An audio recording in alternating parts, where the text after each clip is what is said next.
It has been a while since I haven't posted a video, but it's because I have been working on something.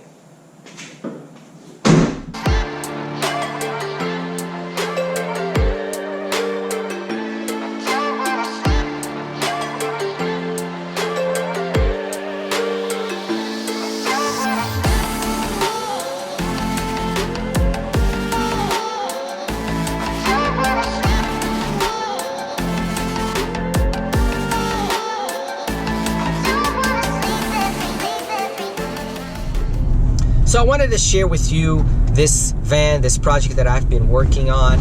It's been a while since I've been wanting a van so it could be a support car for our rides, so we could deliver bicycles, carry our tools, carry bikes. And I was originally thinking of a big van, those high roof vans. But then where would I park it? It won't fit in my garage. It's too high. I cannot park a wrapped van in front of my driveway because it's not allowed by the HOA. So I got this Nissan. It's like a compact van, and I'm enjoying it quite a lot. Been able to put all my tools. I'm going to show you in detail what I've been working on this van.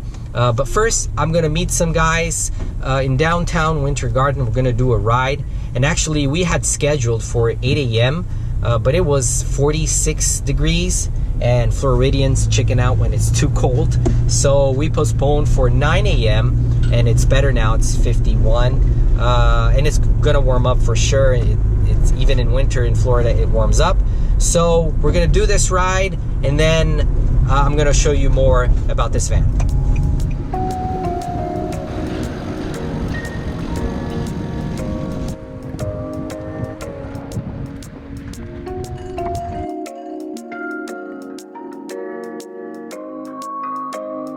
So we have decided to ride in the Claremont area, not go to Mount Dora today. It's a little late, so I don't want to come back too late. I have other things to do. So we're gonna probably ride on the hills of Claremont, Mount Verde. So I'll show you around.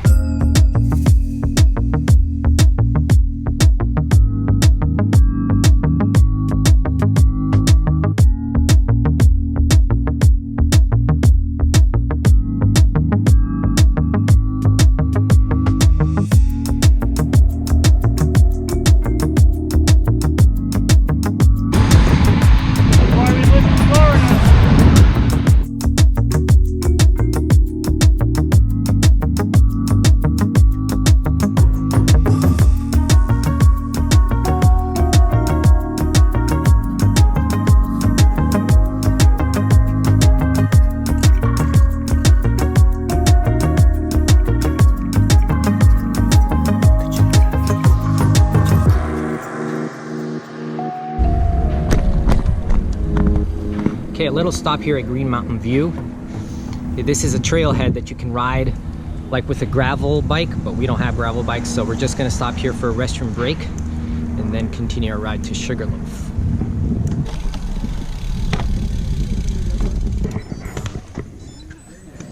Okay, question. Why do Floridians don't ride in temperatures 50 or below? Because we can.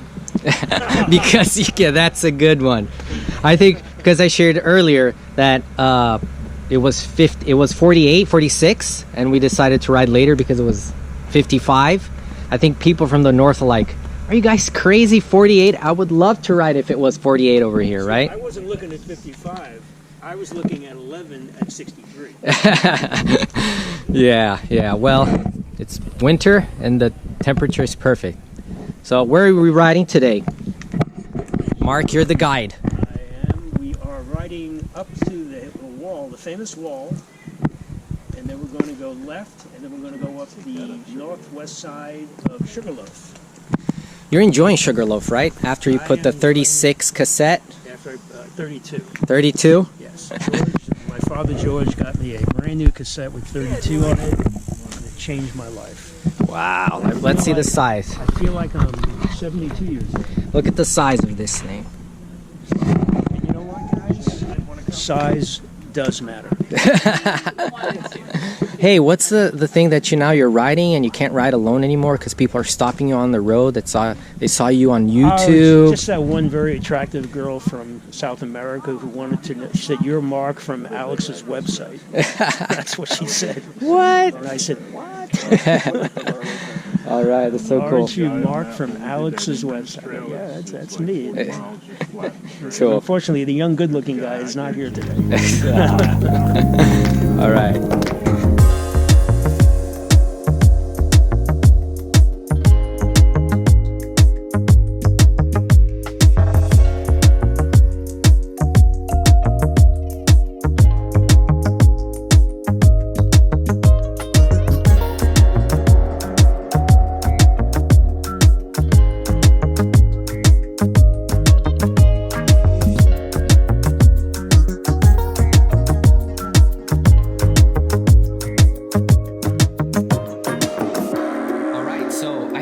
Footage of the end of the ride, and that was kind of frustrating, and I ended up not even recording like the inside of the van, so it took me a few days to like, okay, let's do this again. So I'm gonna show you the inside of the van, and here on the doors you can see inside I can fit 3 bikes in this van, kind of tight, but then I have also a hitch where I attach a Kuat bike rack for 4 bikes, so at total we can fit 7 bikes. And then here on the side doors, and I don't know if you noticed, but the van is actually white. I wrapped it all. I was looking for a black van, but I couldn't find one here in Florida or any state that is close, only really far like New York, and I didn't have no idea how the condition of the car was. It took me a few months looking around, trying to find a black car. I couldn't find it. So I ended up buying a white one. I got a really good deal and I wrapped it up. And it looks pretty cool on the outside. And then when you look on the inside, it's all white. But it's good. So here at the door, I have some cleaning stuff, some Muck-Off products. I like their products. So this one is like a dry wash cleaning product that you can just spray on the frame on the bike, and a clean rag. You don't have to rinse it, so it's really, really good to take out and remove some sweat or some dust off the bike. It's a good product. Some lube, some isopropyl alcohol, degreaser, and also a compressor with air to fill out some tires and to spray off with some air any dusts and all that. And here I have a bike stand from Park Tool. It's the PRS 25. It's a little bit big, but it's super light and super easy to mount. You just open it, it stands. It's like 5 seconds, you have the bike stand ready, and it's essential when you want to service a bike. And then here on the inside, I have some tires, some parts, bearings pullers, some helmets, some pedals, and down here, a Park Tool box that I'm going to show you guys. Let me put this camera somewhere. So I have a Park Tool toolbox, and it's a very sturdy case. This is the BX3, and it has some wheels on the bottom, and it's great for traveling, and it's easy. I opted for this toolbox because I like to carry my tools around, and I have to many times bring it inside the house, the garage, to a park, or when I travel, I want to have all my tools with me. There are some bike mechanics, they opt also for the Pelican, and I think it's a great case.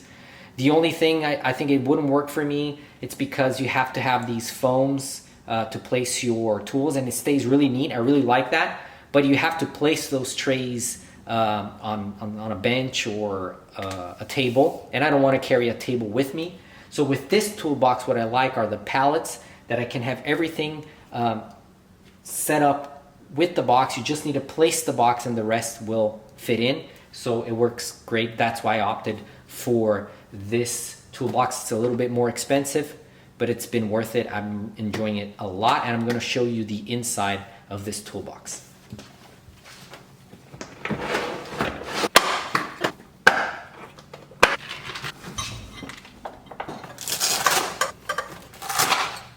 So this is what I think is great about this toolbox. You can set everything on itself. So you have your workshop, everything here, and it's easy to get all the tools you have. So the tools, I'm not going to show every tool, but I have all wrenches, sizes, but things that I like to use, tools that I use a lot. Of course, these Allen keys, the 4, 5, and 6 millimeter, they're super easy to use.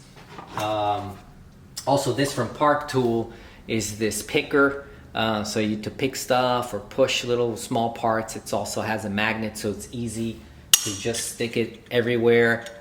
Super easy to use, and I use these a lot. Also from Jaguar for disc brakes, so you can realign the disc brakes. So this is very good, or for the brake pads. It's a very good tool that I use a lot.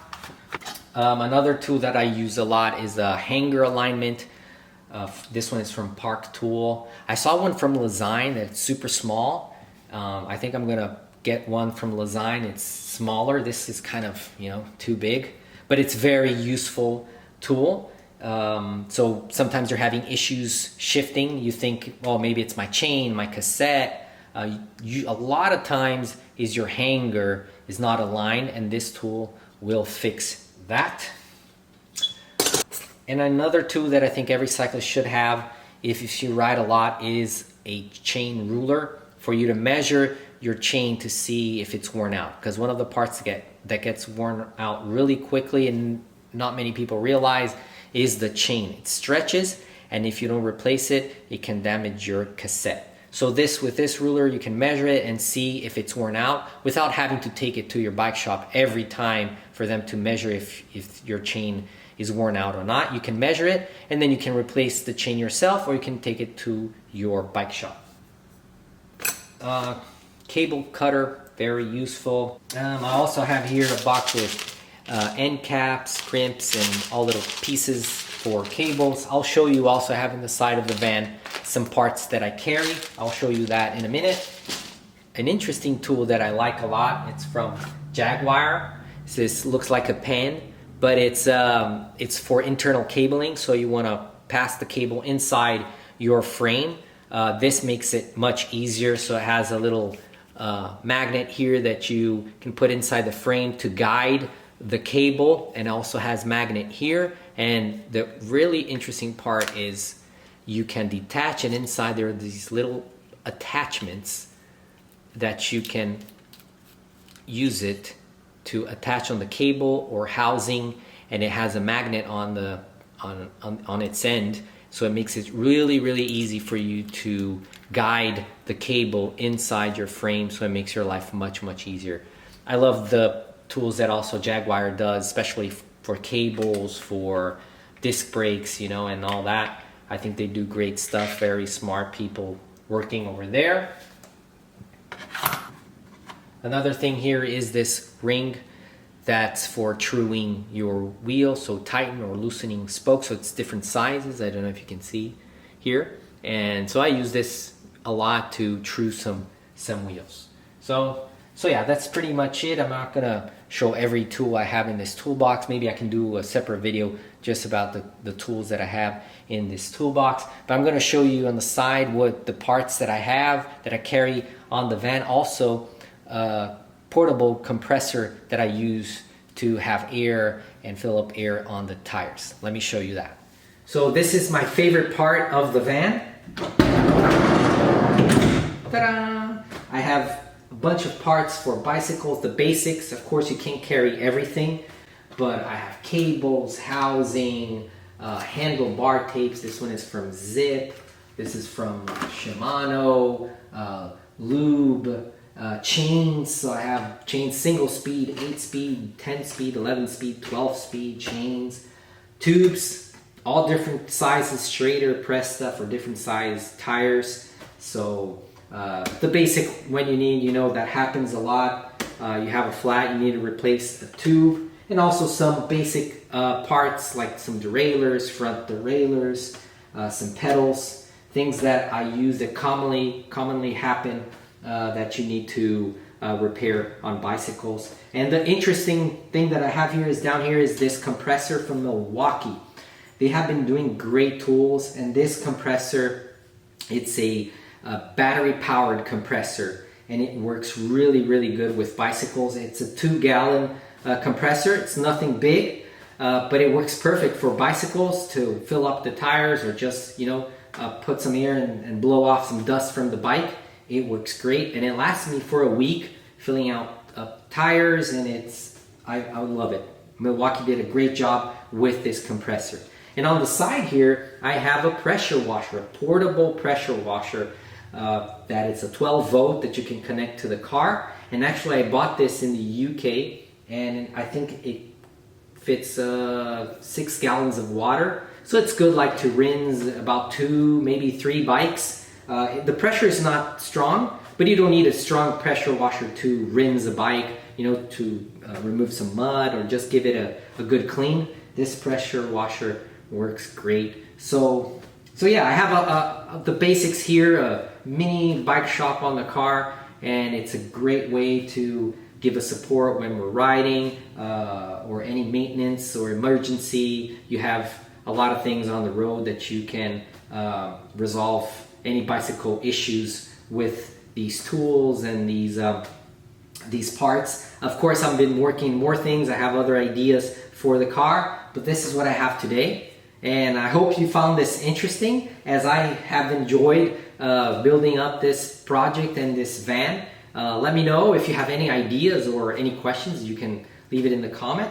Thank you for watching. If you are interested in bicycles, in rides, in maintenance, bike maintenance, don't forget to subscribe to the channel. Like this video because it helps promote the channel. And yeah, that's it for today. See you very soon.